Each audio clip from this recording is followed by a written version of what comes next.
Hutch, you know what time it is? It's time for the Chubby Bartenders Podcast. Sit back, put your earbuds in, pour your favorite drink.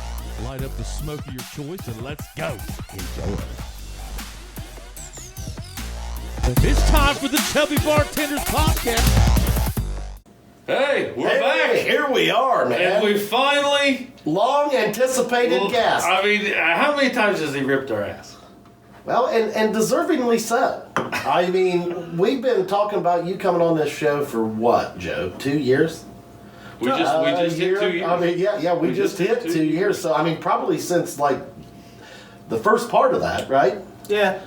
But He's been salty. A little salty about it. He's been salty. No, I gotta apologize. After 5 times you guys ask me, and I'm always busy. Yeah. So I owe you No, guys it's not like we apology. haven't tried. It's not like we haven't tried. And I used to tell him, Willie Porter's all the time, I don't even care about that podcast. And I said, listen, we'll get you on whenever we get you on. I said, you just sit back and relax. Willie gets the tour at bat. Now, Willie wants on there. No, he can't say he doesn't want on. Oh, he does. Him and Joey, they get to give me hell. So the more the hell they give me, the longer I tell them. Oh, my. Well, see, it sounds like there might have been something else at play here, then. I think it was. I think it was. You know what, though? I'll remember next time when you guys' vehicles. Yeah, right. Well, I thought that was the game already. You mean even? Oh Lord.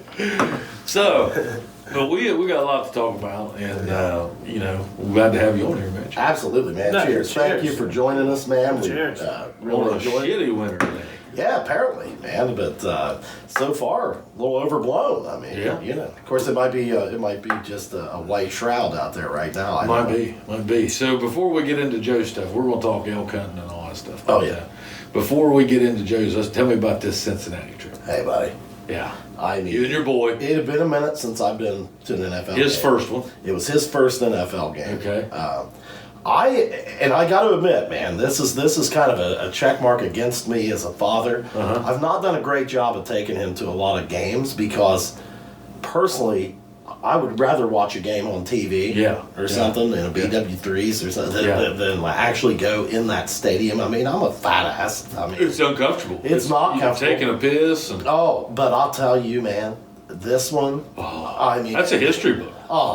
And the Paul Brown Stadium, it's pretty comfortable, man. You got individual seats there and stuff, but Hey, have you ever heard of AP Prep? Look them up at apprep.info. If you want to earn the day and be your best you, they got boxing classes, they got individual classes for your kids.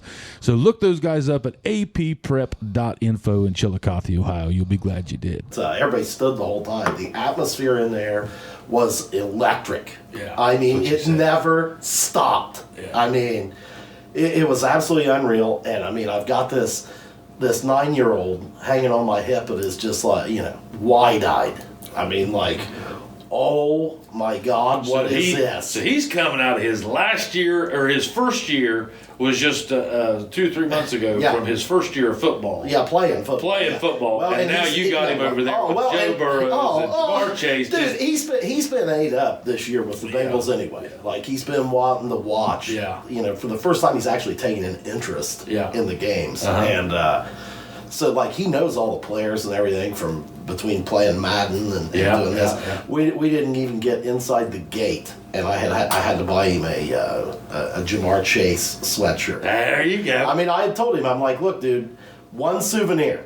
Yeah. I'm like, because we're paying. First Reds game, I took Gibson to and get it out, boys. Oh, well, I mean, the thing is, man, you're paying 4 or 5 times more when you're doing it there at the game. I mean, just get online and get whatever you want. But for that first game. Yeah, well, I picked myself up just a beautiful hat. Did you? I figured you on the did. way in. Oh, I saw that. Yeah, I mean, it was. I seen that. That looked warm. Yeah, it was very warm. Now, warm. that was the one thing, man. We dressed appropriately. It wasn't cold, and the atmosphere kind of kept it warm.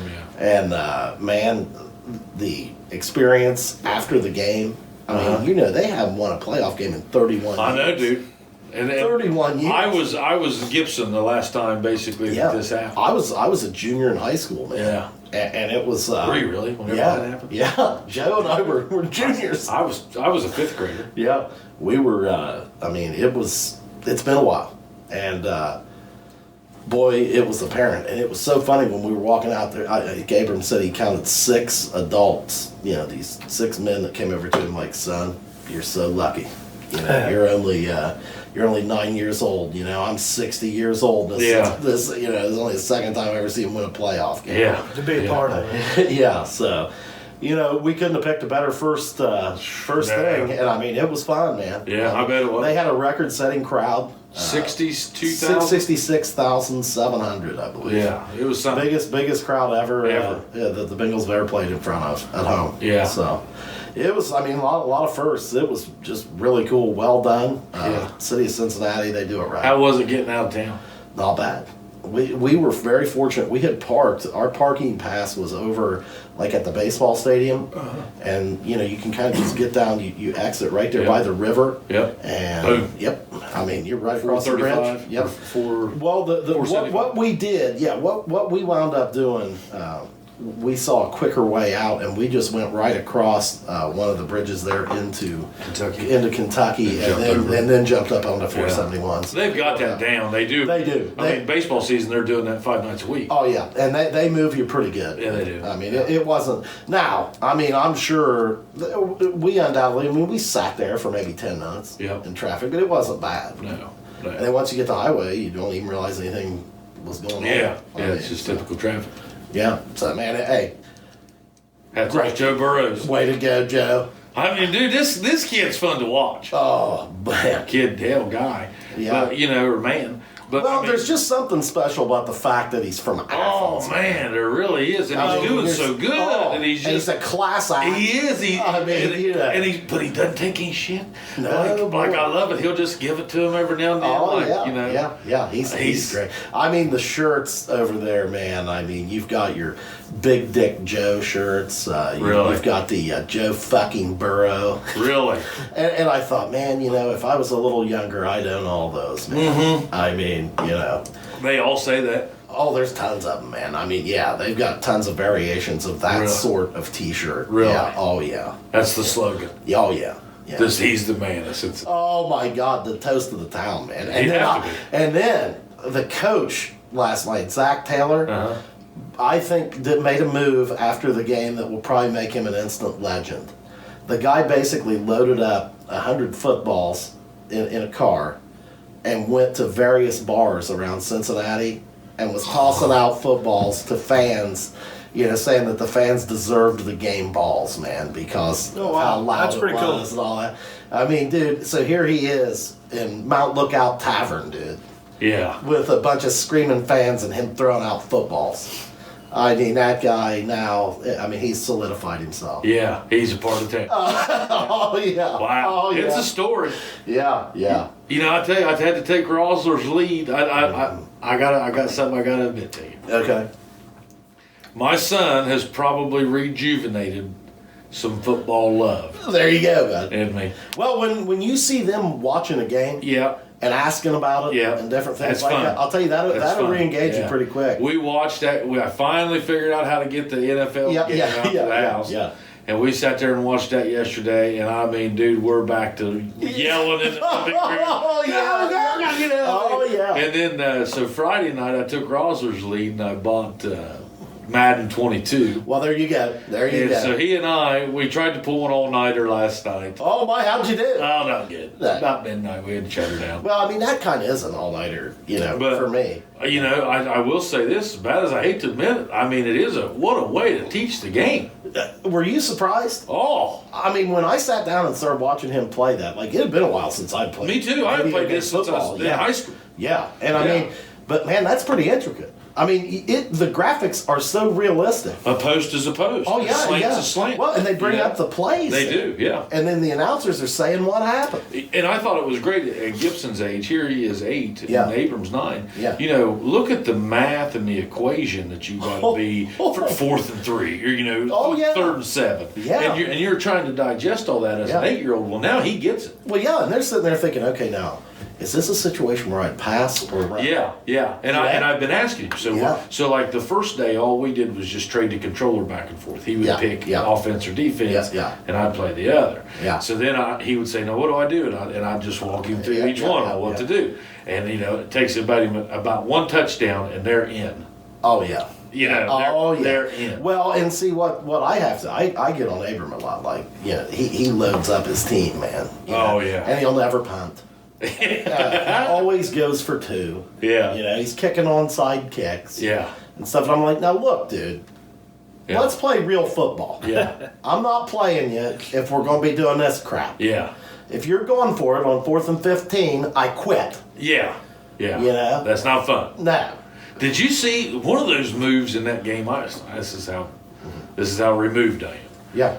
But Carr, the Raiders quarterback. Oh yeah. There was one play that they had yesterday that the football IQ of that was off the charts. I forget which one it was. It was something about it was a clock stopping situation. Oh yeah, they had to kill the clock. After a completion, he got there, killed the clock. Yeah. And they're actually.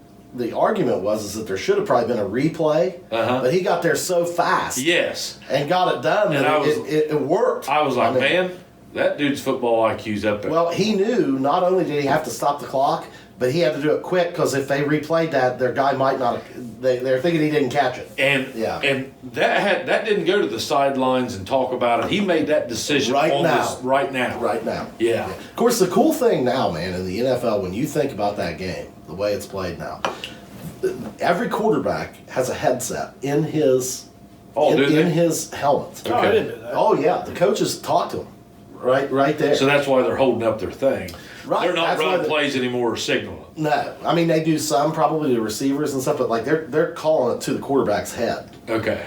And then, I mean, there is a bank like behind the bench. There's like this big box with probably 30 laptops in it, or like iPad type things, and you'll see the players come over to the bench. They're pulling those out and they're watching film immediately on what they were doing, like on that last play and stuff. Yeah. There's guys in the box that are sitting there breaking that down play by play into different views. While it's happening. While it's going on. I mean, it's unreal. The quarterback will come over there and look at every defensive set that was ran. I mean, you watched that. It used to be an old school, it used to be an old school football. Man, like, you got the grease board down there and all that, man. I mean, now, hell, they're just passing around. iPads. Yeah. And they're running real-time film. I love the fact that some replays can be overturned by either somebody in a booth that actually saw it. Oh, yeah. Like there was something they can buzz down and they just said, hey, you're actually wrong on that. We caught it up here. Boom. They'll buzz down and replay it. It trumped it. Yeah. So, I tell you, I had a great weekend. I had a great football weekend. Yeah. Well, I mean, dude, listen, I love going to the game, but I still, man, I mean, the fun thing about playoff football, when your team is winning, I mean, there is just some epic gatherings in basements, eating great food. Yeah. Watching great football, man. Yeah. And that's fun. That's fun. Like when the game matters. Yeah. I mean, it's fun. And they're going to be cool to follow, man. Oh, yeah. Well, see, that like they've been down for several years. It's been kind of hard to watch. But man, there's something about Burrow being there that just makes you feel like you got a chance, dude. Yeah. I mean, and they put some guys around him. But they have. I mean, those receivers are exciting. And to watch him work is just fun. Yeah, and that running back Mixon is good. Now we got to get ourselves an offensive line. Offensive line, or he's going to get killed. But man, I'll tell you, it was fun. And it was fun to be in the stadium because you see a lot of things in the stadium that you don't see on TV. But I'll tell you, man, it was we definitely got our money's worth. Good deal. We'll do it again, but I'll be watching them next week in somebody's basement. Did you watch it, Jeff? I did not. What was you doing? Sleeping? Was you sleeping? No, we don't have TV. Oh. Well, as Christy always says, we do have television. We just turn satellite and all that off. We got Netflix, stuff like that. Yeah, that's what we do. Hey, dude, that's what everybody's doing now. That's what we do. Yeah. I mean, I did it years before me and her got married. 5 years I didn't have a TV. Yeah. I was just doing other stuff. Yeah, well, I'll tell you what, man, what I like to do, and we've talked about it several times here on the show, like my wife and I listen to more podcasts together than what we do watch shows. Yeah. Like I'll watch sporting events. We'll get on a series or something on them. Well, you're free to move around. Like today, I was listening to one of the podcasts. Yeah. I was outside prepping for this big storm. Moving vehicles, snowblower. Yeah. I mean, I was getting ready for it. kind of had it in the pocket, was playing. And Yeah, that's what I do. I mean, my main form of media consumption is through different podcasts. You use earbuds?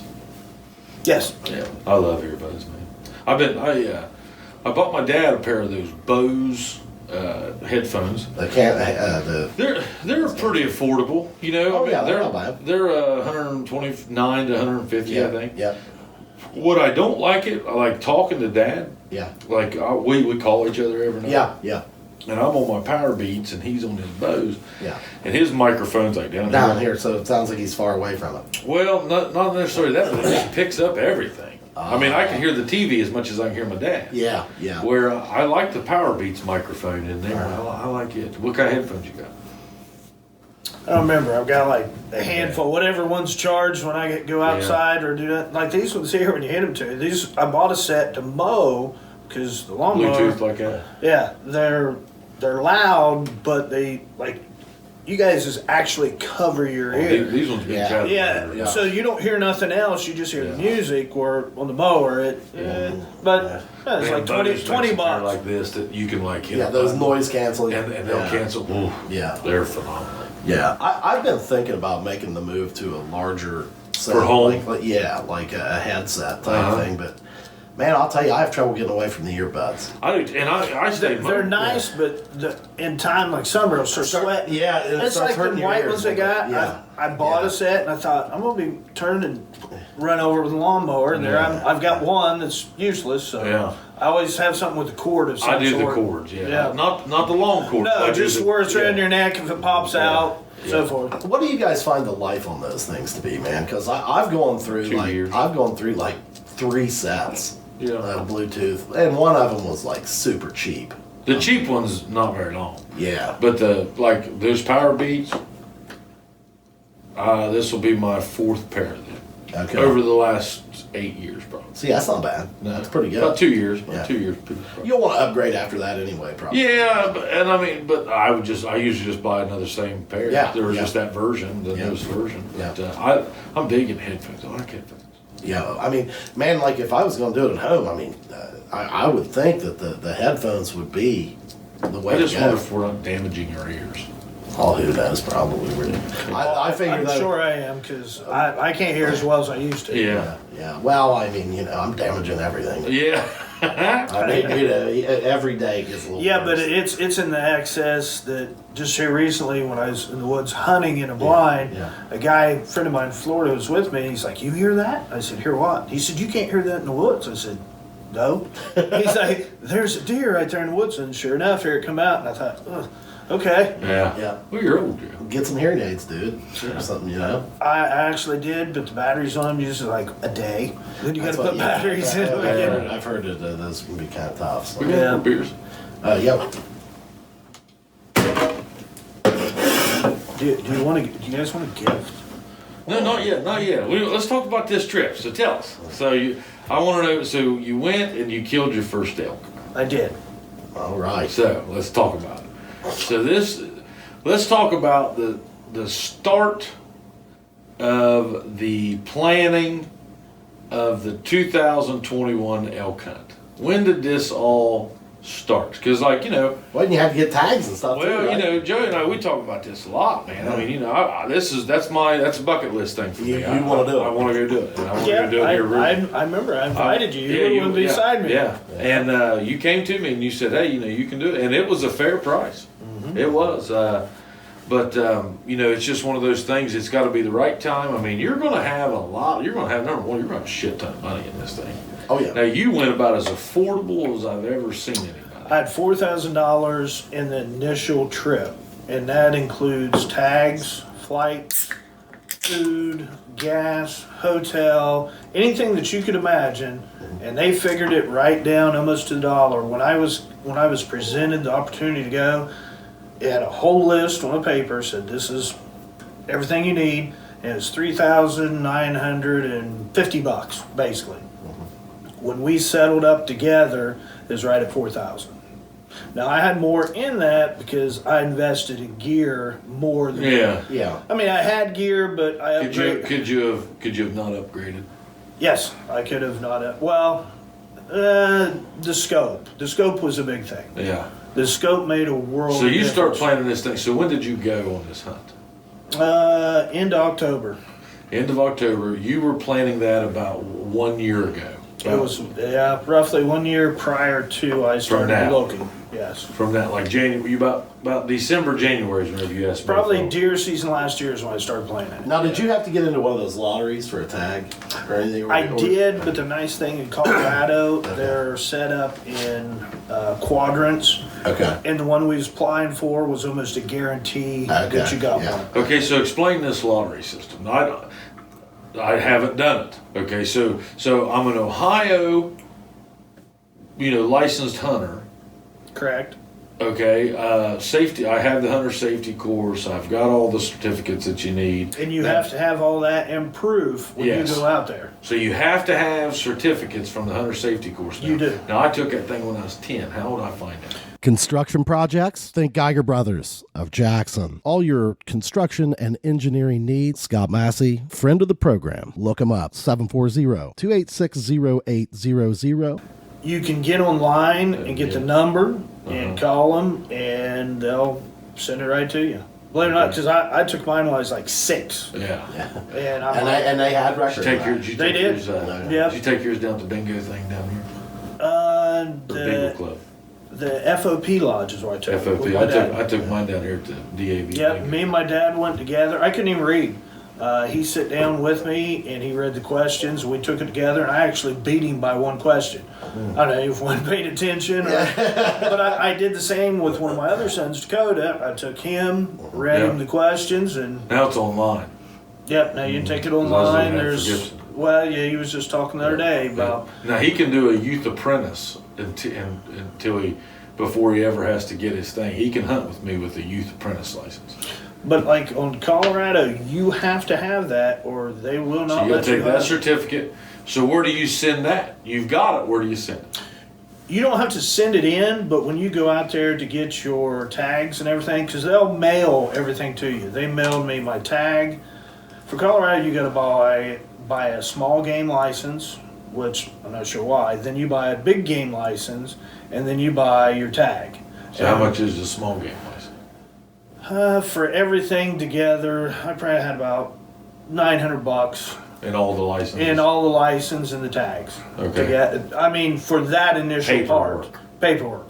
Now, once we got out there, we bought more tags. Because there was 9 of us that went. 4 applied for elk, 4 applied for mule deer. You cannot, let me rephrase that. Cows. Cows, yeah. Yeah.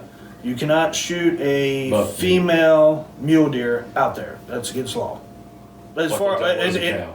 No, for the mule deer. See, we was blessed in the area we went in. We could hunt elk, mule deer, and bear all at the same time. Okay. Normally, when you apply for one, you only get a chance to say like mule deer. Well, no, even on that, you can't get a tag for a buck. In the lottery I was in, at least, you could only get a cow. So I went out there for a cow, but once you got out there, if you had a cow tag, you could buy a bull tag. Okay. So we'd have 2. Okay. Once you got there. Once you got there. If I chose to go ahead and buy one, yep, I went ahead and buy. So then how much money did you have? So 9 of you went, 4 of you bought mule deer tags, 4 of you bought elk tags. Yep, and then the other one getting? The there was 9. 2 other guys, they invested in the bull tags. Okay. I went out there. My goal was just to kill an elk, in which I showed you pictures. About 800 pounds the one I shot. Yeah. We got there. I went out early. Where'd you go? It was an hour above Gunnison, Colorado. An hour above Gunnison, Colorado. So there wasn't really a town. Regards to Denver, where were you? We was 4 hours from Denver. That's where I flew northwest. North. Yeah. You were in the middle of nowhere, though. Oh yeah. North or west? Yeah. Probably west. You Yeah. had to been somewhat west. Northwest, probably. Yeah. Of Denver. I'd say Denver's here. You're The pretty close to Springs. Wyoming. Yeah, we wasn't far at all. That's the border. Mm-hmm. Yeah. Yeah, we wasn't far at all. The camp was at 9,500 feet. Okay, so what'd you stay in out there? a cabin about the size of this, well, smaller than this room. Okay. Yeah, it's probably half the size of this. And 9 of you in bunks. 9 of us in bunks. Showers. Yep, we did have. We had a shower. We had a kitchen. Bathroom. Had a bathroom. Shitter. So yes. Now 3 years prior to that, they didn't have all that. Okay. Their water was outside. The shitter was outside. If you wanted a shower, it was cold water. Yeah. So they just kept upgrading, and I was blessed to be there with hot water. So this is a cabin. It's just a cabin. Dirt road up to it. Oh, Gravel. Gravel, switchback. Yeah. You look over the ledge and it scares the shit out of you because it's like 100 and some foot drop off. Yeah. Just from where I hunted off a cliff the majority of the week with a rangefinder looking straight down was 137 yards.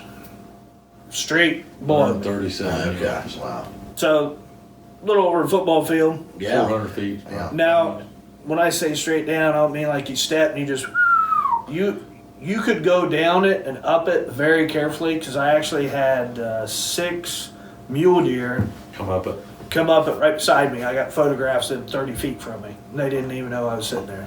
Huh. But from the top, I went over the cliff down and I found it was like a little perch that somebody built, and I set a chair in it, had rocks and everything, and I just sat there. So this country's so big that like there's not really a way. Like down here, you know, as a hunter, you know, Chad even knows this. You could go like if I was hunting the Simpson farm. There's a way to manage that wildlife there to an extent. You know, I mean, you can, and I'm not talking fences. I'm talking like, you know, you could put in feed plots. You could do this. Well, that country out there is so massive, rocky. Just, I mean, it's just kind of wilderness. So like, there's really no deer management out there, or elk management, is there, other than the killing of them? The controlling the killing. Now the difference. We was on private property. So okay, so that, and Yes. I'm bringing this up because like, so where you're located with this cabin that's the size of this bar, that's in the middle of what? Like 400 acres, 1,000 acres, 30,000 acres? Is it one cabin of 10? Is it just you guys? Is there more cabins? Like, We was on 2,200 acres, private property that butt up to public land that was, I think they said 40,000 acres. yeah, that's nothing Yeah. out there. Nothing. But the thing about the 40,000, the only access to get to it was through this property. Okay. That's one of the issues in Colorado they've got millions, if I'm It's 90% public. well, it's not that much, but a lot of it is public, but it's landlocked by private property. Yeah, Guys are actually hiring helicopter people To fly in. fly them in, drop them down. Because people won't let them cross their land to get. Yes. They won't give them access. You can't own So, airspace. 'cause I tried to read up everything before I left, Yeah. and one of the things that the private owners is trying to do is they're saying they own the airspace above it, and you can't fly over my property. You got to come in a different way, which is really not. I don't going think they nowhere. can do that. No, but they're trying. That's Yeah. one of the things I seen. Or if you're at a spot and you're crossing from one property to the other, you got to go right to the exact point where it touches and step across, and then because you might have property over here and property over here, but in the square, it's private property on each side, but public here. You got to find that triangle to step over. We did. And they are very serious about Oh, their they're very, very wildlife officers. Like Yes. it ain't like going out to Cooper Hollow and you got 1 or 2. We actually, unfortunately, we did get fined, and it was just a mishap. The guy was a really nice guy. The game warden come in. I had actually went in town to drop one of the guys off. He flew home early, but the game warden showed up. We had 2 mule deer, and I think both elk. Yeah, 2 mule deer and 2 elk cows. They's already processed. Well, you have to have your tags and everything taped on it. And one of the guys had not put he had his tags. He was all legal and legit, Yeah. but he didn't have it laying on the meat in the freezer. That's all it was. And he ended up writing the guy a ticket for It was $140. Oh man. And that's all it was. He just didn't So have. you're not getting that fine here. Well, the guy. You know what I mean? Like if they come out to deer camp during gun It season. depends. Just like this guy here, he literally said he could have took all the that guy's guns. He could have took the meat, Everything. He could have took everything if he wanted to. One of the guys, and that's what. It was just a simple mishap of just a few hours of process and setting it up when he showed up, and which you're out in the middle of nowhere. How did he show up? And you're on private ground? Well, it sold. The property had sold. We was the next to last group to be honored to go through. So the new owner, we're just assuming that he said something because we hadn't seen the new owner. Hey, go check on these Goes guys. check these guys, and which we was. We didn't do nothing illegal. It was legit. Actually, one of the guys was a game warden that was with us. Okay. I mean, so he knew the rules as well. We just. Now, did you know all these guys that were with you, or did you just get placed with this group, or how did that work? I'd met all of them prior to He'd this. just sleep. Huh? He'd just sleep. No, there's a That stays at the story. camp, bud. No, there's a story that builds up to my Colorado trip and all my hunting because I traveled. Yeah, you all over. You travel a lot. 4 of the guys was new to me that I didn't know, and I got to know better. This Now, is your Florida bunch. It's the guys from Florida. I met them. I think we're going on 7 or 8 years now. They happen to You come guys, in. they come here and they deer hunt. You go down there and you turkey hunt. I go down there and turkey hunt. That's just like any other sport, you know. I mean, Florida. I mean, they're all from Florida. They've got lease land in Georgia. They've got, I think, close to 3,000 acres from their lease to property that they've bought. And I mean, I don't want to go down there deer hunting, but I love to go down there hog and turkey hunting. yeah, man, I got that turkey hunt. Well, I'm hoping to do Georgia and Florida this year. Are you? So, well, you're retired, Joe. I wish. So you're in the middle of 2,200 acres, which borders for 40,000 acres, which is just part of Colorado's mass amount of land. We had a highway right in front of us, and I think it was 55 maybe, because from my view where I hunted 60%, you seen down to the highway. To the highway was 1,200 yards, then across almost infinity. You could see mountain whitecaps. Yeah. That was probably 30, 40 miles away. Yeah. At that height, we seen a group of a herd. And it's only bulls I seen. We seen 40 in a group, and there was 4 elk. And the one with a naked eye at 1,800 yards, I could tell he was like, I mean, he was a brute. There was one bull in there. Well, there was 4 bulls, but the one he was King Daddy, and we couldn't figure out what they was doing. They kind of run up the mountain, then they run down the mountain, and they lingered. Oh, they were running? Yes, and then they ran back up the mountain. So you saw a herd of 40 elk out there. 40 elk. So you're on a mountain. So you're on like this. You're on like a rocky terrain, a tree type terrain, a green terrain. I was on a rocky terrain. Okay, so rocky. So you're looking at how far is this herd of 40 elk? It was 1,800 yards, and the only reason that I know why is one of the gentlemen had binoculars with the built-in rangefinders. Yeah. He could see up to like 3,000. And he ranged them, and we use cell phones to talk with one another back and forth. And he seen him. We sit there and watched him. And one of the neat hunts we killed 3 out of the 4 animals off the spot I was. We was on a ridge, and it's 1,000 yards long and pretty much even. I hunted at 9,700 feet, or that's what the watch said. What guns you take? Took a 308. 308. 308. Original American sniper rifle. Pretty much. Savage 308 with floating barrel. I invested in a scope. I bought a scope that's got turrets on it. Okay. If you don't know what turrets is, it's when you range it and it says 400 yards, 800 yards, you take your scope and you look at your chart that you have that's made for the bullet specs that you have, and you go click, click, click, click, click, click, click, lift up. Okay. And it's like you're just aiming directly at them.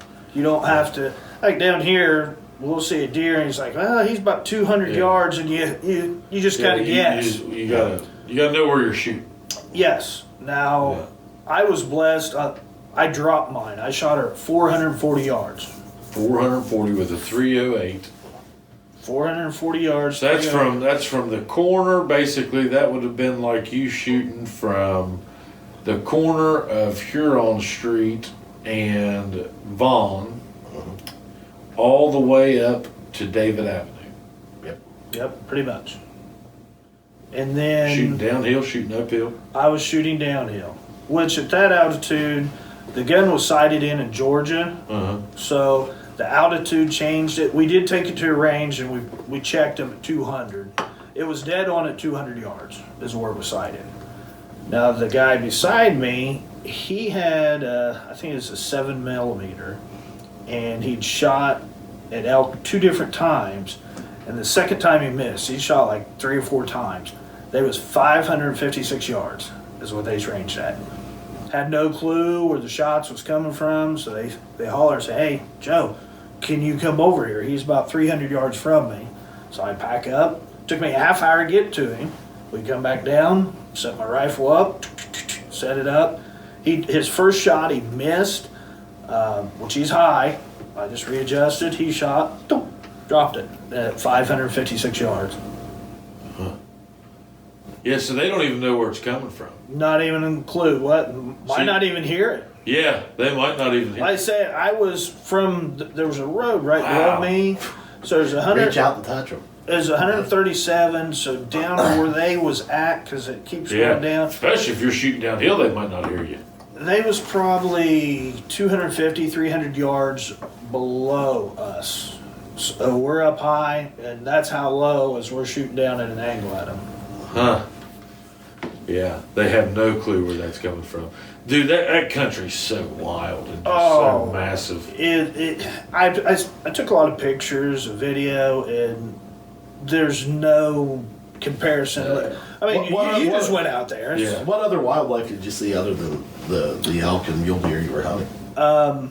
Funny story, when we come out, a good buddy here thought I was going to die. Yeah. And I was a little worried. I was concerned with his lung capacity. Yeah. I kept trying to get in shape. How many beers you drink in a day? In a day? Yeah. I hardly ever drink, Pudge. You know that. Oh, yeah. That's all right. I mean, I'm just saying. I don't know. 2 to 6 if it's a good occasion. Well hydrated. Well hydrated. I'm just saying, whenever I went out there hiking, but that ain't no shit out there. Did you have oxygen? No. Yeah. So the altitude could be rough, man. Yeah, we actually had oxygen bottles. You go to Walmart and buy an oxygen bottle. It's $15. We carried them in our pack.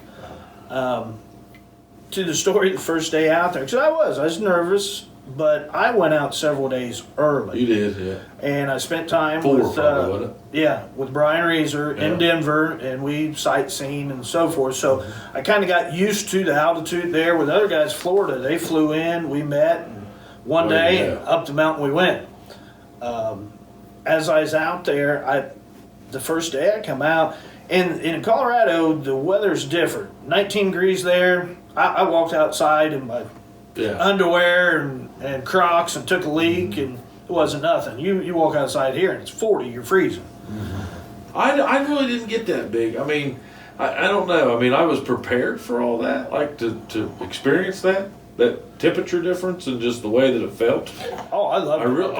I'm not saying I didn't like it. I'm just saying I was out there, and I mean, the weather was probably better. The air quality was probably a little better. Oh, there's no humidity. Yeah. You can breathe but it wasn't easy. But it wasn't like crazy. I mean, I wasn't. I didn't know, like I say, the first day we got there and we checked the place out. You could drive around on the majority of it. They had roads. And the spot me and the game warden went to, and he was very fit, perfect in shape. It was about 200, 300 yards uphill, just a grade to the top of the mountain where we was going to hunt off of. Then we split. And we agreed we didn't want to go up there and disturb nothing. We'll figure it out. There's a trail, there's a mountain, stop at the mountain. So we agreed. I wish we would have checked it out first, because when we went in first day, it was 19 degrees, so here I am. Dark When we started, bundled up, in which you hadn't even went outside and looked at it? No, we walked up on a dark, and it's a funny story. So we're bundled up, we had our chairs, we had our rifles, our backpack probably weighed 30 pounds, maybe 40.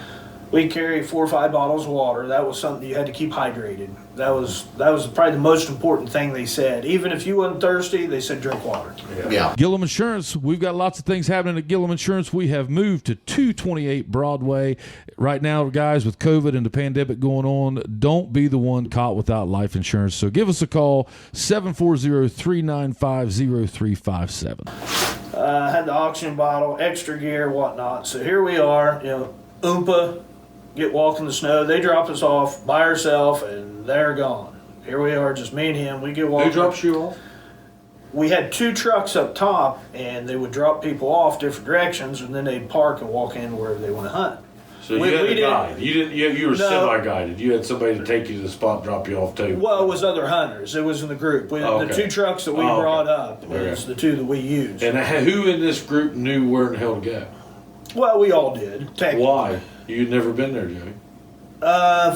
3 of the guys had been there before. So they knew. Okay. So. Yeah, actually, I think there might have been 4. The one guy, this was his 5th trip out there. To this exact farm? The exact spot. So they go every year. Yeah. This was the last year to go because they sold it. Yeah. New ownership, and Yeah. they don't know if they'll be able to get back in. But anyway, different ones, and what they do, they'd rotate out every 2 or 3 years. Different ones would go, they just take turns. Yeah. So they dropped me and the gentleman off. Pat was the name. I nicknamed Patalope, like an antelope, because he could run uphill. He actually covered almost 80% of the property. He found big old sheds just walking around, but he was the first one to kill something. He killed something on a mule deer on the 2nd day. So the first day we're back to the story. 2,200 acres is about like Hammertown region. Is it? Yeah, that's about what that is.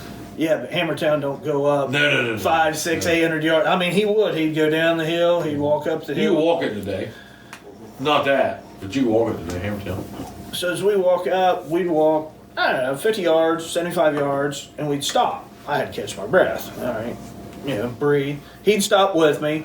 We get about 3/4 of the way up the hill, and he's waiting on me, and I'm fine. It's like, Pat, dude, go ahead. He's like, are you sure? I said, Bud, just go ahead. It's all right. We're going to the top. You're going left. I'm going right. I said, I'm fine. I said, we've got. I'm tired of you looking at me. Yeah. Well, no, I could tell that he was just waiting on me because I was out of breath. Yeah. He's like, all right, Joe. So he starts walking, and we got woods probably 75 yards in between, and it narrows down to a path through the woods. Okay, all right. And it's just a slow incline. Kind of like a power line. Yeah, pretty much like that. Yeah. We get up there, and he's like, Joe, he gets about 30 yards, and he's like, hey, come here. I'm like, all right, give me a minute. So I'll walk up. And, well, we're using flashlights, and he shines down, and he's like, what do you think that is? I'm like, it's either a cougar or a bear, and it just snowed, so it's fresh. And he's like, it looks like he just crossed here. I said, yeah, I think so. He's like, oh, okay. And he stood there. He said, you got your breath yet? I said, give me a second. He said, well, I'll wait on you. Yeah. Yeah, he didn't want to wait until once we got to the top. Now there's no grizzlies in Colorado. No, there were no, but there is black bear. There's black bear and there's cougars. There's black bears and there's cougars. Or mountain lions or whatever. I'm pretty sure that was a cougar track because it wasn't smashed down real heavy.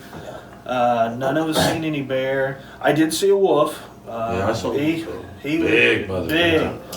They had a pile where they put the remains. They called it the boneyard.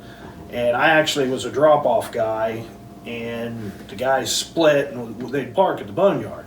Well, I went in and looked, and as I looked over, and it was a cliff, and I seen one kind of run down the hill. They're fast, ain't they? Oh yeah, he's real fast. Big, fast. I wouldn't want to be attacked by a wolf. Oh Lord. Well, 3 years prior, they was cutting an elk up. They got a bull. And a pack came in. And a pack come in on them, and actually, they shot at him. You're not supposed to shoot him, but they was coming in. They knew they was there. Oh, have you ever listened to that Joe Rogan and Steve Vernelli whenever they was out there and a pack come in and they were out there bow hunting? Have you ever listened to that one? Yes. And they had to start picking them off. He said how he talked about how they would start calling to each other. Go in a circle. Going in circles, and like they would say, it would almost be like, all right, Chad, it's your turn, and you, they rah, rah, rah, rah, rah, rah, and you take off and you charge them, and if you got the best of them, then the rest of them would attack. And they would have to kill that one off, and they got down to where they only had like 2 arrows left in this whole pack. It was you gotta listen to that. They fired the rifle. It was so close. The kid said, and it was a father, son, and another gentleman. He couldn't see it in the scope when he pulled up. It was so close, and he shot twice, and it deferred him. But they still had to get the meat out of there, and it was enough. But this one here, we was all packing pistols.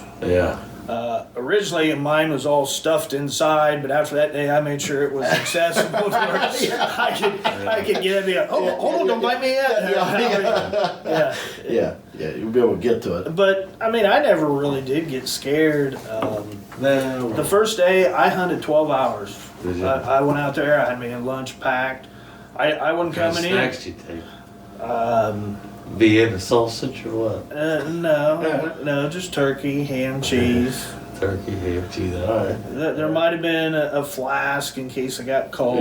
Just take a little nip here and there. Just a little nip, no drinking. I mean, it was really strict about that. And even at camp? Oh, they don't allow that at camp? Well, camp is fine, but when you was out there, I mean, it was serious hunting. We'd go out. Yeah, you spend that much money, you drive that. That's scary country, boys. I mean, that ain't going out to Lake Catherine. No. Lake Catherine's probably less than 2,200. I bet. Lake Catherine. That's not a very big section compared to Colorado. That's no shit, man. Everybody's seen animals. The one gentleman, there was 3 of us that would hunt on the ridge, sometimes 4. The one gentleman to my left, we was watching mule deer, and they was about 1,200 yards away. And they was nice mule deer, what I could tell from what I could see in binoculars. And I finally talked him into it. I said, why don't you go after it? He's like, they'll never be there. I said, they've been there 2 days. I said, it's day 2. Go after them. What? So what if they run away? We're here hunting. He's like, well, how long do you think it'll take? I said, I don't know, probably an hour. Because he couldn't go down the mountain where he was at, so he went back to camp, walked the switchback all the way down. He's wanting the 4-wheeler, and somebody else had it. They had a 4-wheeler and 2 pickups, and they was all out at hunting locations.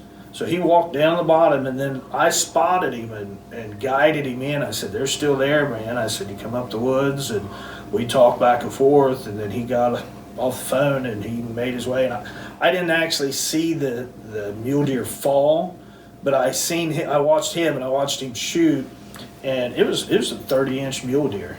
Really? Oh, yeah, it's huge. And see, no, I think that's hunting.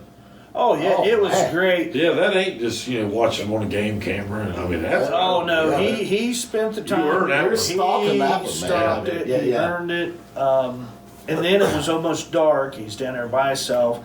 One gentleman, the one truck had went in town. One of the guys had a toothache and had to have a tooth pulled while he's out there. Got out there, had to go to the dentist, get it pulled. He wasn't allowed to hunt for 2 days because he's on medication. Kind of a bad deal. Yeah, that's the guy that flew home early. No, he stayed. He started hunting. Actually, the guy that killed his flew home like 2 days sooner than the rest. It was him and his wife's anniversary, which was a cool deal. I was a part helping get that, and he's invited me to go to Florida turkey hunting. And he's got 150 acres, so I'm excited to go down there if I can plan that, but. Where he was there, it was going to be dark, and he's like, nobody's going to be down here until it's dark. And he wasn't real comfortable being down there in the dark. And I was like, all right, I'm on my way down. He said, what do you mean you're going down? I said, I'm coming down. He said, you can't come down. I said, oh, yeah, I can. So I crossed the mountain.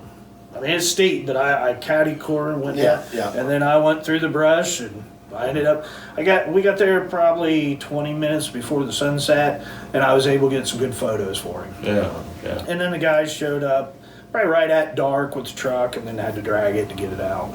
So they drug it out, they didn't, or did he quarter it out right there? No, and the mule deer is about the size of one of our big. Yeah. Now the elk, no way, shape. It took 6 of us to put mine in the truck, and I went to take my picture. Just to hold her head was all I could do to lift her head. Yeah. She was just humongous. 800 pounds, you said? That's what they figured. We didn't throw her on a scale, but yeah, she was big. And the other one was right there close to the same size. So where's your meat now? You got it back yet? I did. It's in the freezer. Actually, that was going to be one of you guys' surprise, Yeah. but I didn't get enough time to cook it. So you killed that thing in October. Well, been right after October. November. Yeah.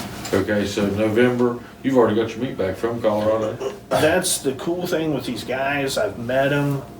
They invited me. They had 2 spots. One for me, and then I was hoping one of the boys could go. Yeah. They couldn't, and that's why I'd ask you to see if you want to go. And I mentioned it to a couple others, and that's where the game warden come in. I didn't know him. They did, invited, so he made the final one. But they come down here hunting the lease that I run. And so I flew home Sunday, and they was at my house the following Saturday. So they brought my hunting gear, my weapon, my meat. Because I took to plan ahead, I took my gun and all my hunting gear. Everything that I thought I needed in Colorado was in Georgia at their lease. Yeah. And when they come up, 2 guys drove all the way from West Palm all the way to Colorado. They pulled an enclosed trailer, had a freezer, 4-wheeler, and everybody's gear. I mean, you could put it on the plane. So what if you're going now and you don't have that connection? What do you got to do? Are you shipping your stuff out there? How's it doing with guns and? It depends on. I know another gentleman's been going for years. I'll probably drive it. Well, that's what he does. The gentleman drives it. It'll take you 2 days, 2 hard days. Wayne Newsom, he does it. He drives it. He drives it. He drives it. Yeah. Hickey's done it. Yeah, no, but he drives it too, doesn't he? Oh, yeah, he's a pilot. Yeah, he might fly himself. Yeah. A lot of the guys they'll drive it because they get their meat and they can drive it right back. Plus, so how do you get your meat that quick? Do they just quarter it out and then bring it here? Yeah, they'll quarter it, freeze it, bring it back, put it in an ice chest or so forth. Like with them guys, they had a freezer in the trailer with a generator in the pickup, run an extension cord all the way back to Florida. Yeah. I mean, you just figured out one of the requirements. I had to have a 150 quart cooler to put meat in. That was your requirement. That was one of my. And that's like the biggest one you can buy. That's the biggest one you can buy, other than I don't know if they make it. I'm sure they do. That's like the 6 foot long one. Yeah, that's the big giant long one that you put stuff in. That's part of their requirements. So Yep. like that game warden would have fined you if you didn't have that. No, let me refer group. the group for your meat. Now with the 8 guys, we split everything. So we got 2 cows, 2 mule deer. We split all the meat amongst 8 of us. So you got some deer too, then? Yes, I got mule deer and I got elk. Oh, that's cool. Yeah, that's a good idea, man. Yeah, so even the guys that didn't get one still wound up getting meat. Yeah, because it was a group effort. Well, like the guy that got fined, we chipped in all together because we went as a group and we paid it. Yeah. The fuel, we paid it. The hotel expenses, we paid it. We go out to dinner, we just one bill and we just split it amongst us. Okay. Yeah. So then, like, where the hell are you going to dinner at? Gunnison, we went in the day before we went up the mountain. When the guys flew in. So you stayed in a hotel like a couple nights out of that? You weren't in the cabin or what? I stayed with Brian, and they flew in to Denver. I met him at 6 a.m., and from that, we went into Gunnison. We stayed a day in Gunnison. Okay. How long of a drive was that from Denver to Gunnison? 4 hours. Okay. Yeah. And it was awesome. I mean, I bet the views were the unbelievable. view was phenomenal. I found an international junkyard while I was out there. He must have had, I don't know, 80 internationals from Suburbans, pickups, the Scouts. He had probably 50, 60 hoods, doors. I mean, I got his phone number he's got one there and he had one in another location. It was just neat. Not in bad shape. Oh, out there, nothing's rusted. No, it was phenomenal. You'll see Alaska. They'll be driving around like old 56, 57 pickup trucks. Yeah. Solid as a rock. And I mean, they don't salt the roads. They don't salt the roads out there. Okay. So there's no rust. Yeah. No, their deal's chains. I dropped the guy off at the airport, and I can't remember the name of the town. I went the opposite direction. It was about a half hour, a smaller town. I stopped at the gas station to fuel the truck up. And inside, as I was walking, they had pallets, and they had bags that was tire chains. Like $35 for tire chains. Different sizes, fit your car. Yeah. So as I was leaving and started back up the mountain, they had a pull-off area and said, tire chain. Yeah, go put your chains on. This is where you pull the chains on. Yeah. And they had markers for the snow anywhere up to like 10 feet. Yeah. As you look, you could see how deep the snow And was. whether or not you're going to need your chains. Yes, pretty much. It's a different way of living, man. It is. It It really would is. be, but I would love to live there. I don't know. I don't know if you want to fight snow all the time. You know, though, man, I hear a lot, like from guys that are outdoorsmen, hunters, fishermen, that they just love the Western United States. Oh, I do. I mean, out there, Montana. and I'm talking about like big sky country, like Montana. Yeah. I mean, you got huge states with no population. I mean, It's like Yellowstone right now. They've got on Yeah. TV and everybody's like, oh, Yellowstone. You look at it, there's 1,000 people who love to live in that kind of country. Go out there, get away from the city. But you can't. See, Yellowstone is 2.2 million acres of state nature preserve. Right. U.S. Well, it's National like in Federal Colorado. Nature Preserve. Colorado Springs has just grown because people Yeah. keep going out there, and you're The Munn family with your local McDonald's of Jackson, Wellston, Oak Hill, and MacArthur. Need I say more than pull in, get the app open, and pull in spot number 5, and let's go for number 6. talking $400,000-$500,000 to now if Just you're to in, sniff it. yeah. Oh yeah, I mean Denver's exploding right Yeah. now. Yep. Isn't it? Yeah. Yep. Because their winters aren't any harsher than here. It's not bad. No. Now, up on the mountaintops it is. You know what I found to be different when I was working in Denver? Like, there's snow, there's a lot of snow. Is there? The times it seemed like when I was there, like in the winter months, and there'd be like one lane of the highway might be semi-clear, but it might just be like 2 ruts with a thing down the middle. Yeah. Nothing shuts down, man. No. Oh, It's just no, like, they- oh yeah, there's some snow out there. They that's- just keep going. It snows here. Yeah. And Yeah. and what we do when we just get in our car and we go. Yeah. And to your point, like chains or whatever. But Yeah, they just adapt to whatever. it always kind of shocked me. Like I'm I'm sitting there in a rental car, like, whew. Yeah. I don't know about this. Maybe the snowplow out here. Yeah. No. Yeah, no. None of that. No. They don't. That's the worry only thing. about Like, and you went over the one pass. I think. Actually, I think we went through it as well. There's a pass that you'll go through. I think the top of it was 12,000 feet. At the bottom, they've got a gate. And if it's snowing too bad, Yeah, they'll you're shut right. that They gate close and they it. make you go around it to get up the top. Yeah. Yeah, I did. I saw a few of those out there. I mean, I'm sure now, like in Denver, as big as it is, I mean, they're bound to be plowing that snow or something. Yeah. As big as the population is, man. I mean, Yeah. I don't know, man. Who knows? I mean, that's not the way it works.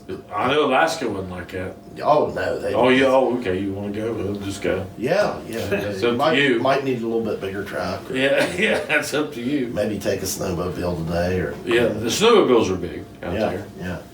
yeah. It's like, well, yeah, it snows, man. I mean, So are you going back out there, or is that because I mean that's an expensive hunt? Not everybody's going to do that all the time. Is it worth doing it again? Yes, Or- very much so. and what will you do to the next time? Colorado again, or where? I'm thinking about maybe Wyoming, Yeah, and I want to do an antelope trip. antelope. Okay. My lord, they ought to be easy to kill. They're They everywhere. call it a gentleman's sport, I was going to say that'd have to be like shooting doves. pretty much. What? Unless Is that Oh, herds? shit. I've just herds of them everywhere. I mean, think about it. Wyoming is 2.5 Yeah. times as big as Ohio. Oh yeah, nobody lives there. And 500,000 people live there compared to 11 million people that live here. Yeah. You have just There are massive. more antelopes than people. Oh my lord, dude! You can't go down the field and there'll just be antelopes. No, antelopes aren't that big, are they? No, they're No. like big But they're German fast. shepherds. they're fast. Yeah, that'd have to be like shooting doves. But I'm considering Do trying. people eat the meat? Oh yeah, There ain't much. Yeah. It'd take a flock. Yeah. but I'm thinking about bow hunting, doing Why? Yeah, go out there. Just a challenge. Get you some sandwiches. How many are you allowed to kill? I'd say that. I don't know the animals. details yet. I honestly, I'm just looking into it. they're a pest out there. So just show up with an M16. Dude, you'll look out there in them fields in Wyoming, and just Wyoming. Like, I saw them in Colorado, and I saw them in Montana, but like in Wyoming, They were everywhere. Yeah. It looked like driving down a dairy farm. There was, I mean, that's how many there'd been. They're just wild. Wild. And I thought, well, I bet those, I Do told people hit them on the highways? all the time. Oh, yeah. I told Mindy, I said, you know what? I said, I bet these things are a nuisance. Yeah, Because yeah. like they'd be, especially right up on the edges of those towns. Yeah. I mean, there'd be thousands of them. Just eating everything there. Oh, Probably like a bunch of damn goats. Oh, can you imagine if you was trying to farm? Oh. And you was out there in all that rocks and you had the only green patch Yeah, yeah. this side of the river. Oh, Lord, them antelope would they'd destroy your stuff. They'd have to. Because they were there by the droves. Yeah. Let me know how that goes. I take a gun. Do the gun one. That sounds kind of fun to me, man. Well, I think it'd be neat, Yeah. like to pull off like an 800, 900 yard shot. You'll have plenty of opportunity. Yeah. In that amount of space, there'll be They're 13,000. plentiful. I mean, they're plentiful. But the funnest part of it was just the camaraderie with the guys, the view. It had to be kind of cool where you know some of the guys really well. You didn't know some of them, but that was probably kind of cool, wasn't it? I actually got to know all of them before I left because me and Christy will go down to Florida, and that's one of the things we'll trade. I'll do hunting up here with the guys. Yeah. We'll go down there. We get to go to the beach, and the one gentleman lets us stay, so we don't have no cost for staying. Awesome. And that's actually. Now, do you bring them up here whitetail hunting or turkey hunting? Or? Guy just left muzzleloading season. He drove all the way from West Palm by himself to come up here muzzleloading hunting, and he got one. Do they like our whitetail? Oh yeah. Oh yeah, they love it. They fell in love. Yeah. Is that the only thing they come up here to hunt? Yeah. Pretty much. Yeah. Okay. It's just the whitetails. Because the deer down in Florida, unless you get on a what they call a fence hunt. Yeah, they're real small. They're like 110 class. Yeah. And even in Georgia, their average about 130. 140 is a big one. Okay. Where here, sky's the limit. I mean, you could actually get a 200 here. 140s is an average for a good deer. If you really hold out, I mean, guy could kill a 140 every year if they wanted to. Yeah. Yeah, this is one of the meccas. It's the capital. Yeah. It's not the capital. No, It's one of them. Illinois is a big one. Yeah. Nebraska, you get out in Nebraska, Illinois, out in big flat farmlands. There's monster deer out there. Yeah. Now we're right there with them. We're not too far behind them. Yeah. Our hunting's a little hard.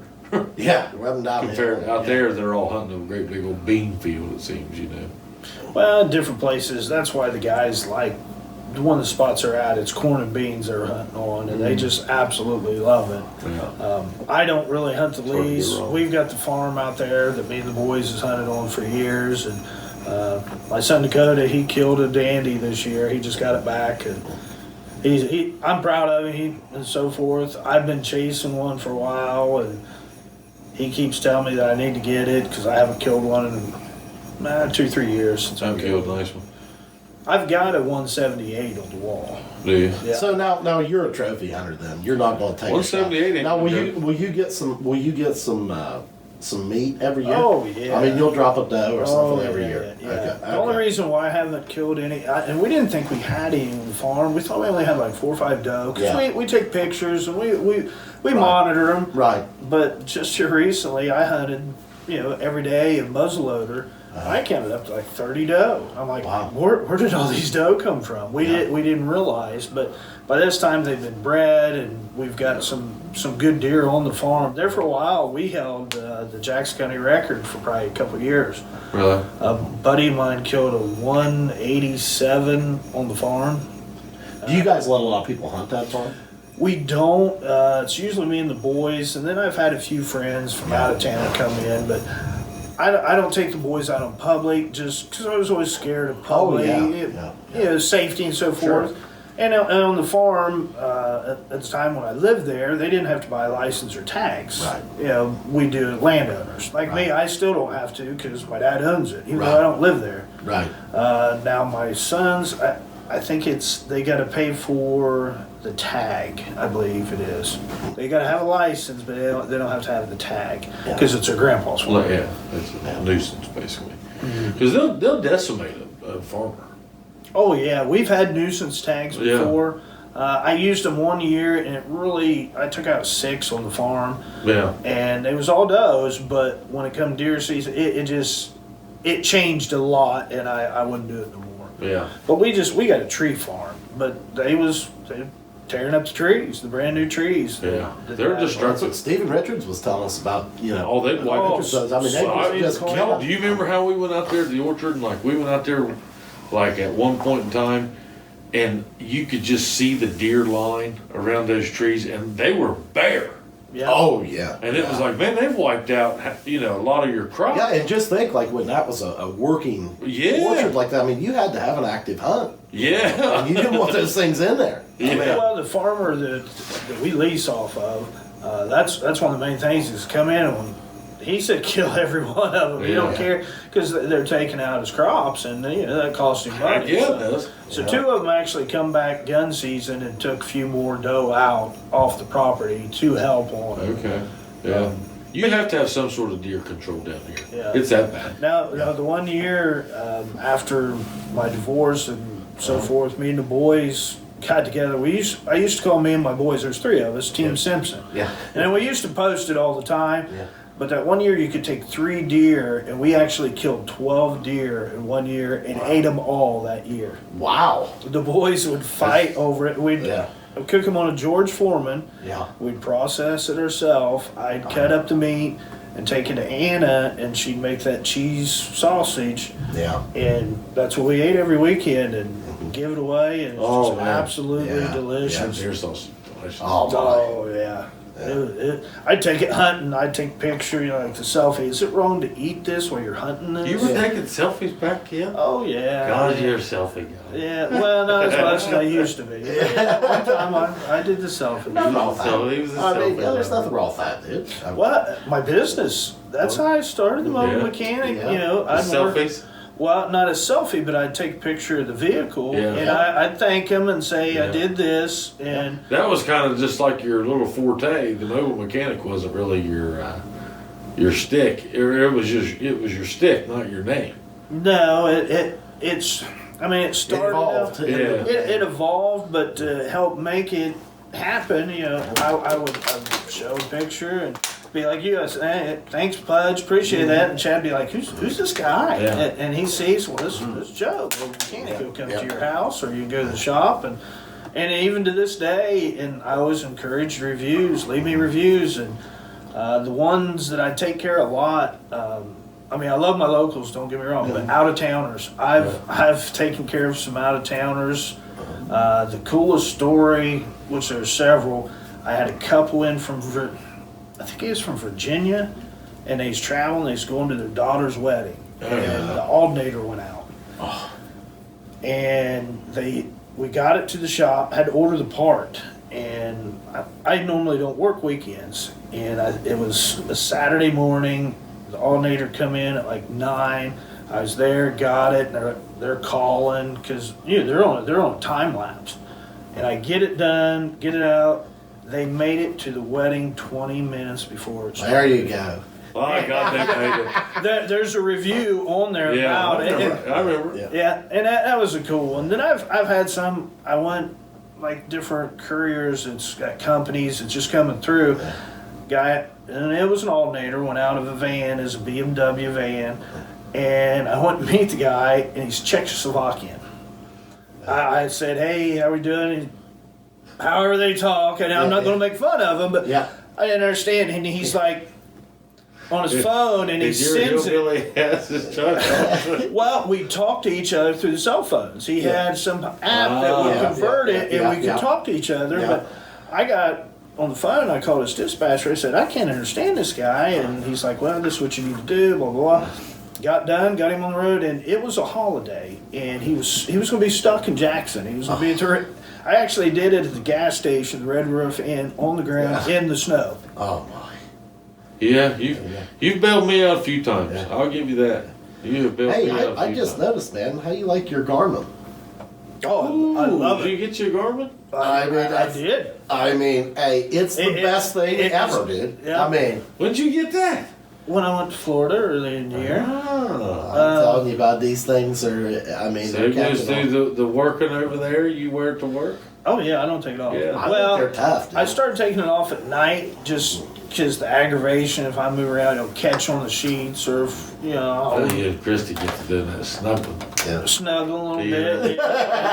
bit. Well, you just take it off, put it right back on. Yeah. Well, Measure your heart rate. Yeah, I never it take it tells off my I heart never rate. take unless I'm charging it. The steps, I get excited. It'll be like, ding, ding, ding. I was like, oh, I made my steps today. This Garmin may have changed my life this week. This weekend. Yeah. Now, why is that? Shouldn't even say. Well, I mean, now you must. Well, so we got an only child. Yeah. All right. So he'll crawl through bed with us.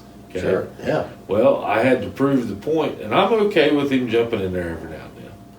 Hey, I feel your pain, brother.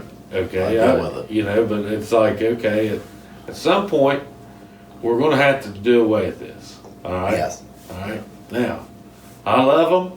I'm as sad about that day as any other Hey, man look, would man, be. no, I want to celebrate it, dude. Well, and that's the way I am. I'm like, hey, I think that this is the next step that we need to be focusing in on. Because, and It's good for them. Honestly, what Everybody sleeps better. Oh, man, I had to break my Garmin out. Yeah. And I said, hey, listen, it's physically affecting me. What? Hey, this is genius. I said, look. Did you give a comparison? I of the said, night that yes. maybe I didn't come in? said, look, whenever there's 3, Yeah. I said 16, 9, 12 minutes of deep sleep. Oh. And I said, you got to have deep sleep. Or you're in trouble. Or you're in health-wise, dude. Yeah. Whenever it's just us, hour and a half, 2 hours of deep sleep. I said, it's killing me. Oh, dude, now that's kind of savage, but by the same, it's a stroke of genius. I mean, it's savage, but it's beautiful. Well, I mean, threaten old dad's health. I mean, I know you want to sleep in here, but my God, son, you're killing me. honestly, hey, and what brought this up was I woke up this one morning and and I was like, whoo, I was like, I feel great. Yeah, what happened? And what happened? And I had slept just deep sleep, Yeah. And man, it was yeah. That Garmin. I think this weekend. I used never it. thought about doing that, and that is genius. I just got to get a good comparison. Well, see, you turned me on to it. I had several ideas from exercise, following heart rate, but going out to Colorado and then on the Jeep and for Joy, you was tracking. And I said, man, this thing is great. So in Colorado, one of the things, when you hit it, it'll tell your elevation and exactly where you are and mark It's a Garmin. So. And it was neat at different Yeah, they're in places on the property. navigation location business, dude. It have been. It would tell me that's how I knew how high it was. I Yeah. Go, Oh, that's I'm a little cool. higher Yeah. today. I've never seen that Yeah. feature. Yeah. That I enjoy it. Who else bought one? Oh, Trent. Trent. Just Trent. Oh yeah, he's got one now. Yeah. Well, he came in the other day, wouldn't know what watch to buy, but he brought us some cigars. Yeah.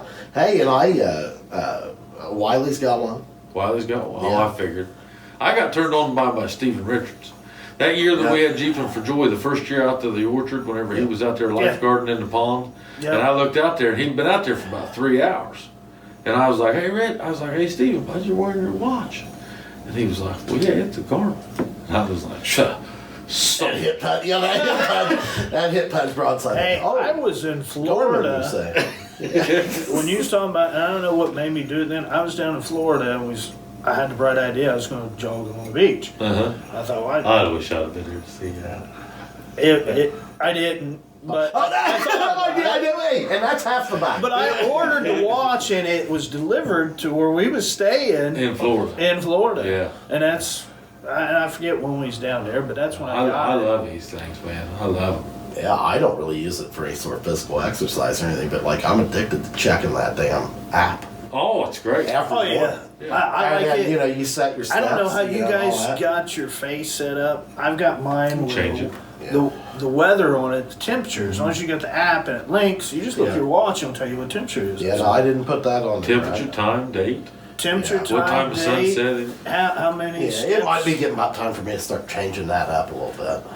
I've changed mine a few like times. My God, you only got to charge it 3 times a year. Oh, it's unbelievable. No, I did find out if you use it to track you, 14 hours. Oh yeah, it'll eat it. Yeah, well, it's not using your phone; it's using the satellite. Well, your watches. I was trying to track myself walking out there in Colorado, and I'd turn it on in the morning, and I look. Sit here and tell me you wore out a garbage battery walking.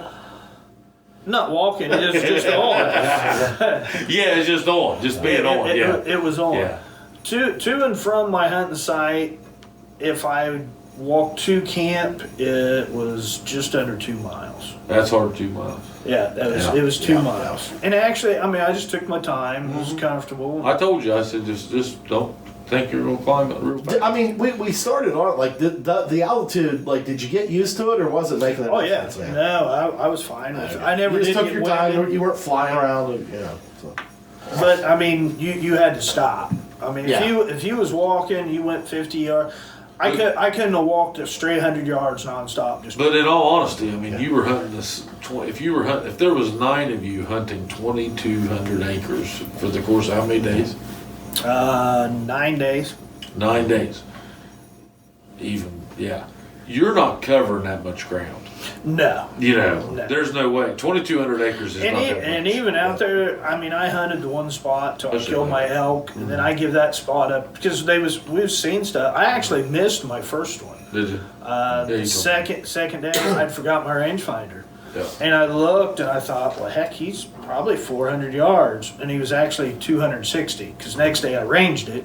And I was like, well, heck, he's a lot closer. So when I said it, I shot right over top of him. Yeah. And I took 2 shots and I was like, well, I'm not going to send it here and just keep flinging them. And we went down and looked, didn't see nothing, but I was pretty sure that I missed. Yeah. The next one after I learned it, rangefinder, boom, dropped it right where it stood. Yeah. Yeah, so you could do it that way. Now, if you went out there on one of them do-it-yourself hunting trips, Well, I was going to and say, you were 50,000 acres that you were hunting of public ground, you can go out there. A friend of mine, he does it, and I thought about joining up with him next year. He's been going for like 20-some years because he was warning me the different things to do, prepare. He actually drives out and he gets with family, whatever, and they camp. They set up the tent. In the snow, they're public land. They got to figure out a place to go. I know guys that do it with nothing but a bow. Yeah. Yep, they'll go out with a bow. Now he does rifle, but guys will hike in. That was the thing. I some of it's pretty extensive. One of my customers, Roger Smith. Yep. You know Roger. I was talking to him one day, and I told him, I'm going out to Colorado because just here recently, he's like, hey, how'd you do? And I told him.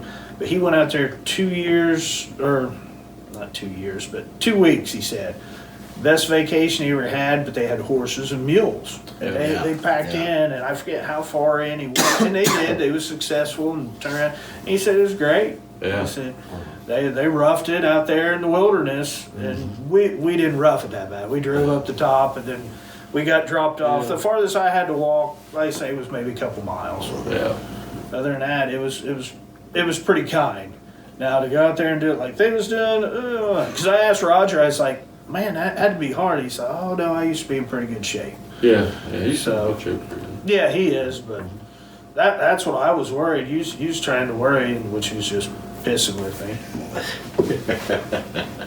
Speaking of Colorado, can I bring something out to you guys? Oh, Yeah, let's do it. absolutely. Heck yeah, man. I actually brought a few things. I mean, we've been flying through this thing. Oh yeah. Oh my goodness, what do we got This here, we I don't saw have. that Yeah, out there. yeah. Ooh. The official Colorado whiskey. It's Colorado Crown. It's been in a freezer. Oh, It's in a leather bag. oh my. Let's open and see if it's any good, guys. I'll go get us some shots. Yeah. Oh no! I got it. Oh, everything's covered. But I'm the mobile mechanic. He Yeah, he Oh, doesn't it's mobile. Oh my goodness. Small batch. Colorado Crown Club. Look at this guy. Look at this guy. Oh, I didn't know if you had any shot glasses or whiskey glasses. I got shot glasses. This is a Small gift. oh, thank you. Thank And you, man. then I've got into the bourbon guys. Oh, look at this guy. Look at this Oh, These guy. are- My these Chad's goodness, been the wanting bourbon this. balls. Yeah, boy. They're called. Why didn't we do this at the beginning? I asked you guys. Yeah, he was trying. I did. Well, we got a bar we can sit around here and have it. Well, yeah, this is one of these post games where one of these things. I'm like, oh, Now again, I don't know if that's any good or not. I've been saving we'll it, find out, man. but I Well, figured this listen, is Joe. really good. There's no such thing as bad whiskey. Is what we've always said. There's no such thing as bad whiskey. Some is just better than others, right? Well, just in case, Oh, I brought my favorite, Ground peach. ground peach. And if you've never tried it, I have. oh yeah. oh, it's delicious. That enough to start with. Good. That's about a double shot. Yeah. You got You it? want to pour? Or you want me to? That's good. There we go. Perfect. All right, Joe. Cheers. Thank you. Cheers. Reynolds is excited about this, Yeah, this boy. ice cube. Well, folks, the mobile mechanic, Joey Simpson, The man, the And myth, take the the break. legend. That's pretty good. we appreciate him coming in here. He'll be back to talk about more. Or Yeah. actually, There'll be a talk about volume that. 2. Volume 2, yeah. I don't know what I was doing. I was looking at that one. It's definitely Yeah, that he's one. up there. Yeah. Yeah. so, Hey, thanks. Thank Joe, you we very much, appreciate sir. it, buddy. Cheers. Cheers. Enjoy the Great talking story. to you. Long overdue. Yeah. That was a great story. We'll get you back. Yep. All right. All right. Thanks, guys. See you. See you.